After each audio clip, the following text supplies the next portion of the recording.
As a teenager's version of a trip to Vegas. But what happens on prom night can sometimes have long-lasting effects. And Dr. Lauren Streicher is a gynecologist and the director of Northwestern University Center for Sexual Medicine. Welcome back. We are so happy to have you here. A little bit nervous about this topic. Just like parents. Yes. I mean, everyone as a parent, you're excited. It's wonderful. You've bought the dress. You're taking the pictures. But it is also terrifying knowing that your kids are going to be out there sometimes all night and that you feel like you have lost control. And I was your parent, you haven't lost control. You need to take control of this situation. So you're going to tell us, I mean, I have a 9 and 8-year-old, so I have a good 10, 7, 8 years, whatever, before this whole prom thing happens. Get started now. Right, I'm preparing mentally now for this. I'm like, okay, but you're going to talk to us about some of the landmines and things that can happen on prom night. Okay, I'm going to brace myself for this conversation. Yeah. I guess the first thing is like just make sure you open those lines of conversation. Absolutely, and your first point, what happens in Vegas stays in Vegas, that is not true for prom night, because you do have these long-term repercussions, whether it be a sexually transmitted infection or a pregnancy or what happens on social media the next day. So these things can haunt someone for a long time. And I wasn't kidding when I said this is the time to start talking to your kids, because one of the problems is that parents don't have that discussion, and then it's, bye, honey, have fun, don't have sex. And you can't do that. You can't do that. You have to start this conversation a long time in advance, age appropriately.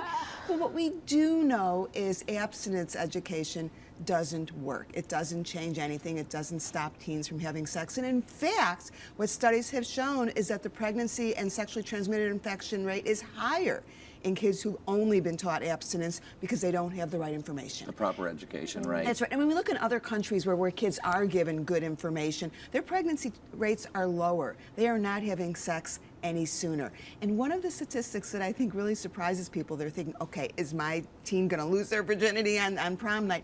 That horse is already out of the barn for the most part. You know, we know that about 60% of teens have already had their first sexual encounter by the time they graduate from high school. So that's why you have to have the conversation sooner. So the general conversation, there's 3 things that I think you really need to emphasize when you start to talk to your teen about sex. One is you need to be safe physically. I think we all know that, but you really need to have the conversation about protecting yourself against sexually transmitted infections and pregnancy. But then you also have to talk about number 2, staying safe emotionally.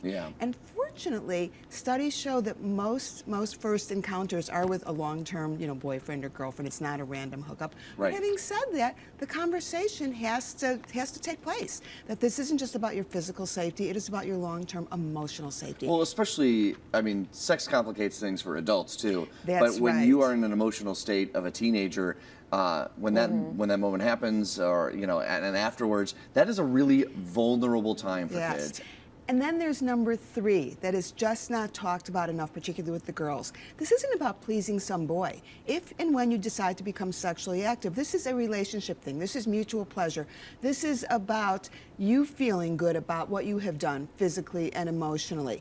And that's not going to happen on prom night, especially if it's the first time. Prom is about the event, not about the relationship.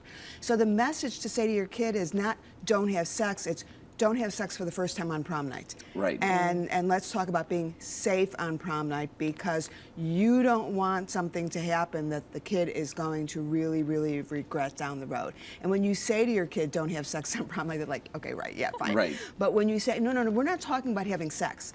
We're talking about this is not the night to do it. There's alcohol, there's peer pressure, there's expectations. So what can a parent do? Let's talk about some specific action steps, because I know parents are watching this saying, okay, great, I should have been talking about this the last 5 years. I haven't been. Right. Prom is next week. What do I do? First of all, be really involved. Just pretend like you're just so excited. You want to know every single detail about every single thing they're doing, which you do. Right. But you also want to be able to influence it. So what that means is, what are the plans specifically? Yeah, give me a rundown. Give me a rundown of the plans. Where we're going, Is there going to be a hotel involved? You would be amazed how many of these after parties take place in hotels. What are parents thinking to say, okay, go to a hotel? Right. Don't do this. Well, kids often, they work on a little scheme where Bobby says, I'm staying over at Jimmy's place. Exactly, which brings me to my next action step. You got to get together with the other parents. And sometimes this can be awkward. It's like 4 years. I don't know who you are. I haven't talked to you. Hello, now suddenly we're going to talk.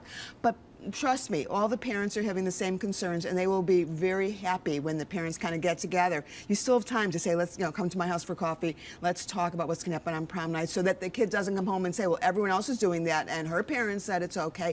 Kids sometimes they say they want to do this stuff, and they actually kind of don't. They don't want to be put in these positions. Right. So be the bad guy, and they won't hate you, I promise. Not forever anyway.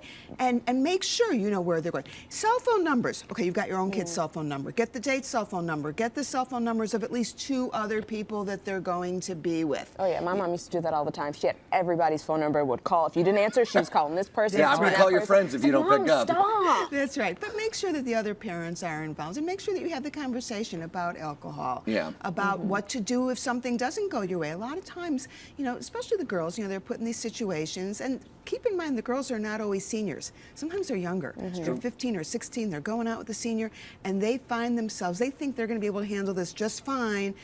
They've got to have the emergency text to mom that just says, no questions asked, this is my address, come pick me up now. Right. That's a good And I point. would also suggest that the parents make sure that on prom night they are available. This isn't the night that they Yes, take off that for they Tahiti take off, themselves. right, exactly. They need to be sober, they need to be up, they need to be aware, so that they're available to their teens. And then be ready to take lots of pictures and have fun. This Right. isn't all bad. This is supposed to, and I think that's the thing to emphasize to the teen. This is so great. This is a big deal, but this is about the event. It is not about your first sexual encounter. Right. And I'm not trying to be overbearing. I'm trying to help you have a good time That's right. and have us be safe. And you'll understand when you're older, kids. That's what I want to say. All right, for more information on Dr. Streicher and her practice, go to drstreicher.com. Always great to have you here, Dr. Streicher. Good to be Appreciate here. it.